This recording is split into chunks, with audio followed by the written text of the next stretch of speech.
Herzlich willkommen, liebe Zuschauer, zu einer weiteren Folge von Im Auge des Bruders mit Scott Ritter hier auf unserem YouTube-Kanal Gegenpol. Mein Name ist Monique Stegemann und in dieser Woche geht es um folgende Themen. Militärputsch in Gabun. Wendet sich ein weiteres afrikanisches Land vom Westen ab? Eskalation im südchinesischen Meer. Droht ein Krieg zwischen China und den Philippinen? Und welche Funktion haben Kriegsschiffe und Flugzeugträger in der modernen Kriegsführung? Hallo Scott, schön, dass du dir wieder die Zeit genommen hast. Oh, how are you? Mir geht's sehr gut, danke schön. Wie geht's dir? Doing well, thank you. Das freut mich. Scott, du weißt, wir springen immer direkt in die erste Frage, denn derzeit überschlagen sich die Medienberichte über den Putsch im zentralafrikanischen Land Gabun. Das Militär behauptet, die Macht übernommen und Präsident Ali Bongo gestürzt zu haben. In den sozialen Medien sieht man tausende Menschen auf den Straßen.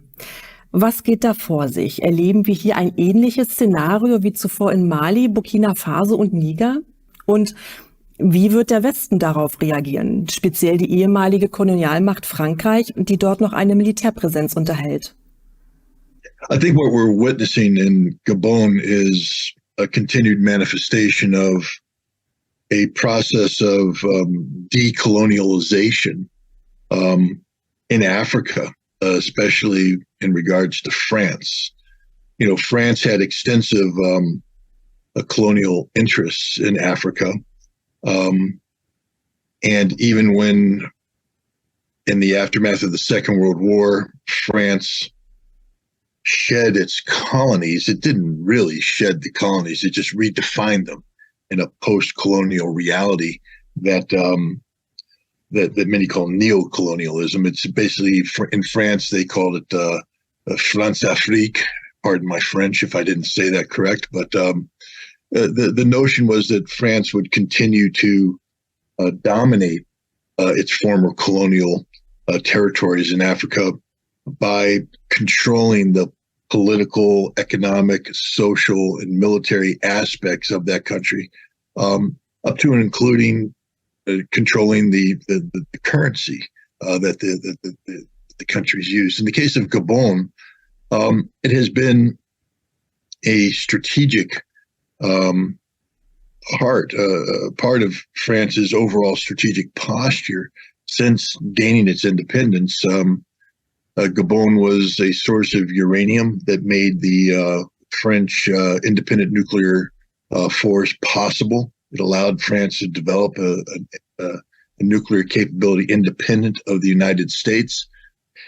And interestingly enough, especially given France's current posture vis-a-vis Niger, where France has rejected a military coup that ousted a pro-French president, the current or recently ousted president of Gabon is the son of a man who was put in power in Gabon in a military coup that was backed by the French army, because France has played that sort of role, controlling, the destiny of these, post-colonial assets. And I think Africa is waking up. They're realizing that the continued poverty that grips these nations, whether it be Mali, Burkina Faso, Guinea, Niger, Gabon, others. These are all nations that are adrift in domestic chaos and poverty, while a political and economic elite thrive. The military, which, while the officers may be an elite, the rank and file are drawn from the people, and therefore the military in some ways is more representative of the genuine will of the people, is tired of sustaining this.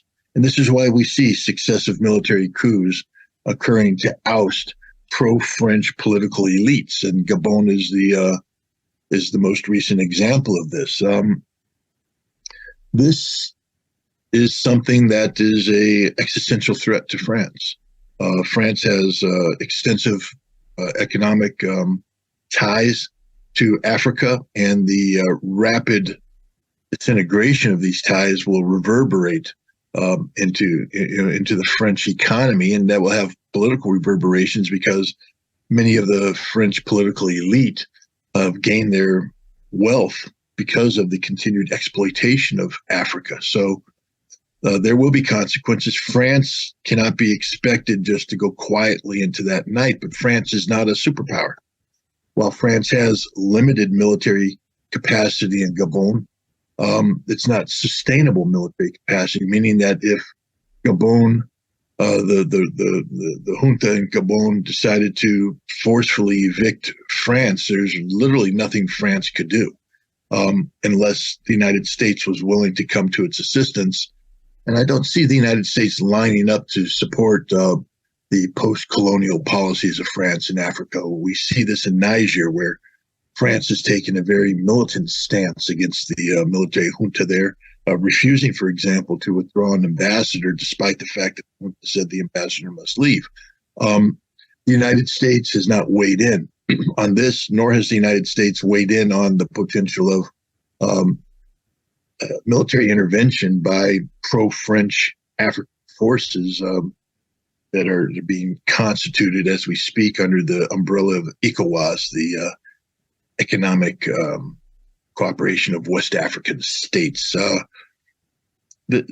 think the future is dire for France. They are going to come face to face with the limits of their power and the rage of Africa, which is headed up to here with French post-colonial policies.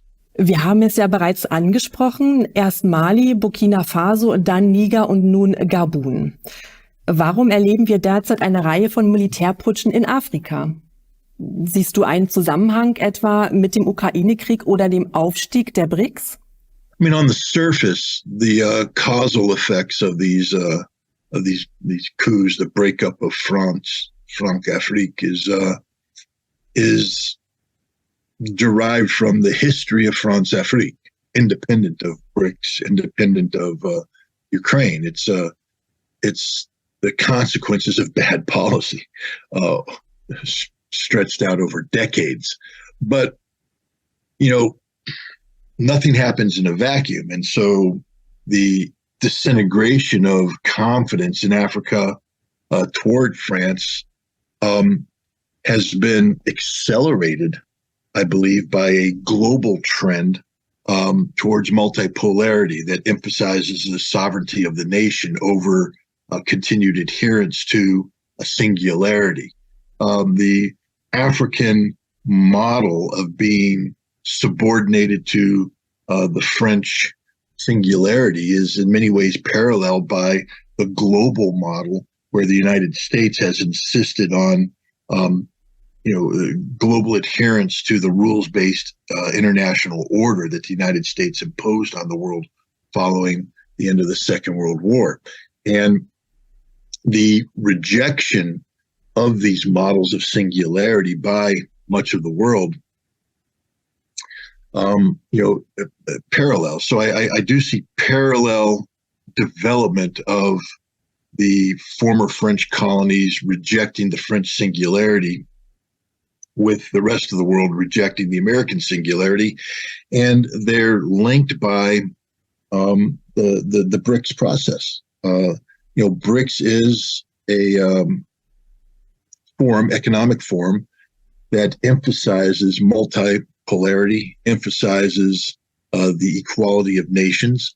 And I think that we see the maturation of BRICS, which just occurred in South Africa in the recent summit, where BRICS transformed itself from an organization that had potential into an organization that was realizing its potential. The expansion of BRICS and the power that's going to accrue, economic power that's going to accrue collectively, is a transformative moment. I don't think the world has woken up to just how important the South African BRICS summit was.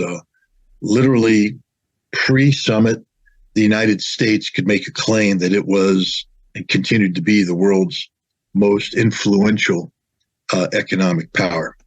Post-BRICS, the United States has been eclipsed by this unified BRICS. It's not just the United States, but the G7 and the entire rules-based international order has been eclipsed by this new multipolarity that's going to dominate the world going forward. So, I just don't think people will. I know in America we haven't woken up to this fact. The fact is, this is a hard thing for Americans to accept. We're no longer number one. We're number two.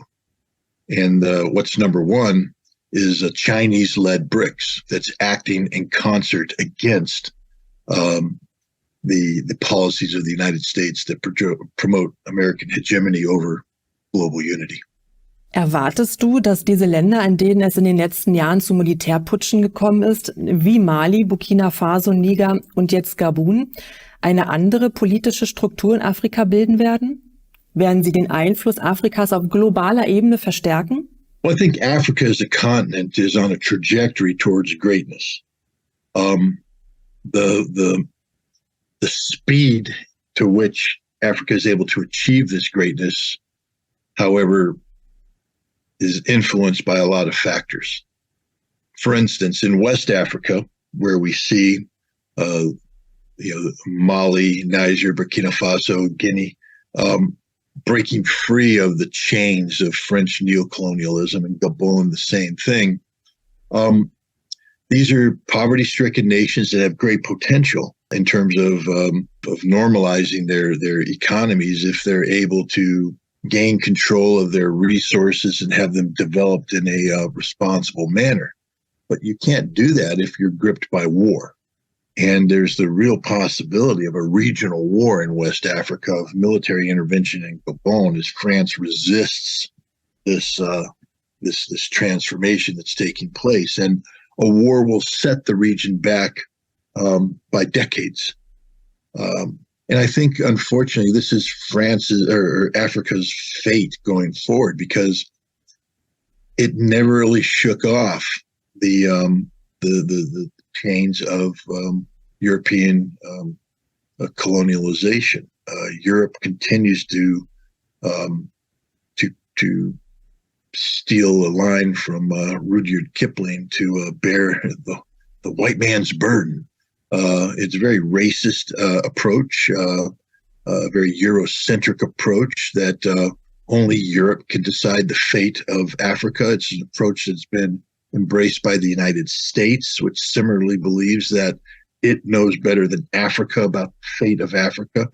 And many in Africa have yet to develop the national skill set necessary to become truly sovereign states. This is going to require more unrest, more disruption, more revolution, perhaps, which in turn will slow down the trajectory of Africa's progression towards a continent of greatness. But the bottom line is, Africa is a continent that has tremendous resources, tremendous human potential, and once that human potential can be realized and those resources can be accessed in a way that benefits the owners of those resources, I think we're going to see Africa surpass Europe as a continent of importance. Schauen wir auf den Pazifik.